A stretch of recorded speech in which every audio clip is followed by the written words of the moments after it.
Right, come on car, first try, I believe in you. Yes, come on, good car. Yes boys, the Focus is up and running. Right, let's get into today's video. Yes guys, so the Focus is back. The reason the Focus is back on the channel is for one of a couple of reasons. I've been trying to get this car back on the road for a little while. It's basically just been sawn off the road for a long time because I've been driving the layout and swapping the insurance between these two cars was just costing me way too much money. But I thought because the car's not been on the channel for a little while, we'll do a walk around, we'll do a little update on it, and also what the plans are for the coming weeks for this car. So starting at the front of the car, boys, we have the WRC private plate, which if you've kept up with the Project WRC, we had that, or have had this for a very long time. It's a very significant part of this WRC build. Obviously, technically, that's literally the only WRC part on the car, but it is the whole point of the build. We are going to put a WRC kit on this car. We also have the Angel Eye headlights, which with them on look absolutely lovely. I think they look really nice. I wish the halos were slightly brighter, but for headlights, I think they look really good. They just make the car look more aggressive.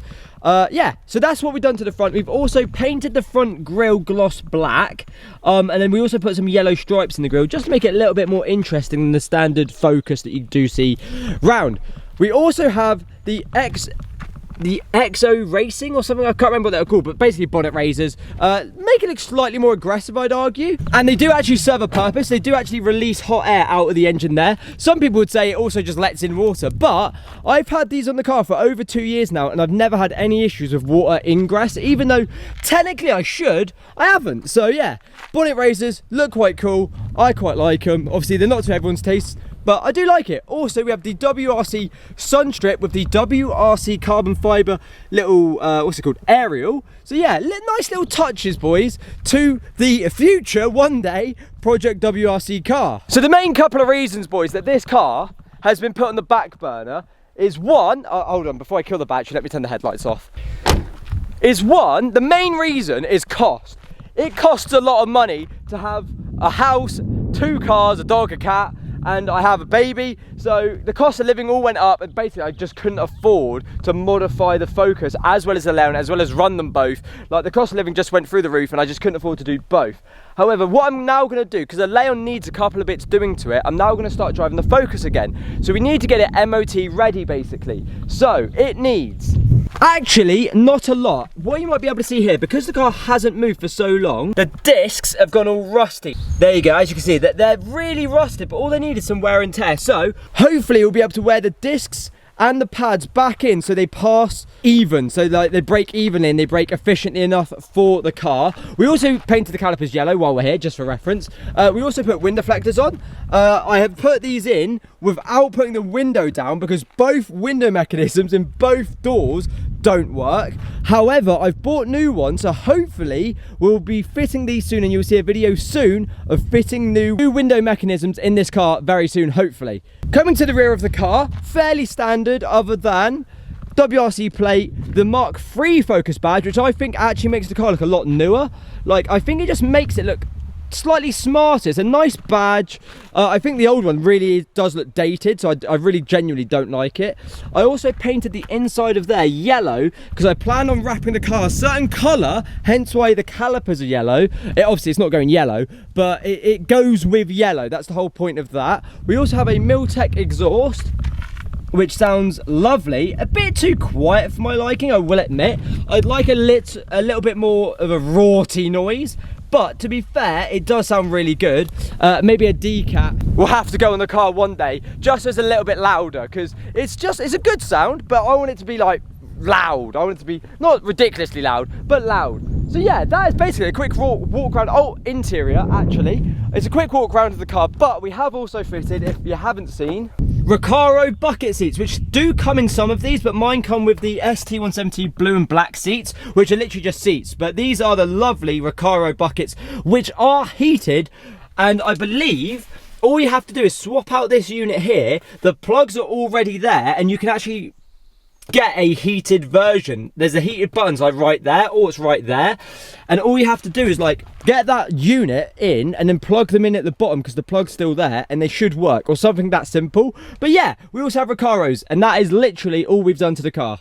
So the plans for the coming weeks are putting it through an MOT. It should hopefully pass without anything. It might need a set of tyres and it might need a set of discs and pads. We're hoping not, because they're just old, basically. They're not low on tread. They're also not damaged to disc and pads. They're literally just rusted and then old tyres. So I'm hoping we'll get away with just putting it through an MOT and it should just go through. It will need a cam belt. It's only done 50,000 miles. Actually, no, sorry. I bought it on 49 I bought it on. It's now on 68 in the 2 years I've owned it. So I did like 9,000. No, that doesn't even make sense. I bought it on 59,000 miles and now it's on 68. So it's done 9,000 miles in 2 years, which is not a lot. And it had a cam belt before I bought it, but that was 10 years ago now. So it's definitely due a cam belt, just on age rather than mileage, because it's only done 68,000 miles. Well, which is a bit weird. I've never had a cam belt where you've needed to change it for the age, not the miles. That seems a bit odd, but yeah. So it needs a cam belt. It potentially needs new tyres. But boys, I will admit, I've hopefully got a new set of wheels coming for this car. Not soon, but I know exactly what I want and I know where I'm going to get them from. It's just sort of sorting out the funds. I'm hoping that I can sort of pay monthly or something and then just get them. But that will obviously fix out the tyre situation, because I'll order the wheels with tyres. But yeah, there's a specific set of wheels out there that I really want to get for this car. But yeah, this is my Focus ST170. I think these are underrated cars. I think they look lovely. I think subtly modified, they can look really nice. And just look at that, just looks really good. And genuinely, to drive, they're one of the best like sporty hatchbacks you can buy. Like throwing this down a B road, back when I used to actually drive it before it just sat on the drive for month after month. Also, I have forgot to mention, I did have to jump the battery because it was completely dead, which then set off the alarm, which was an absolute nightmare.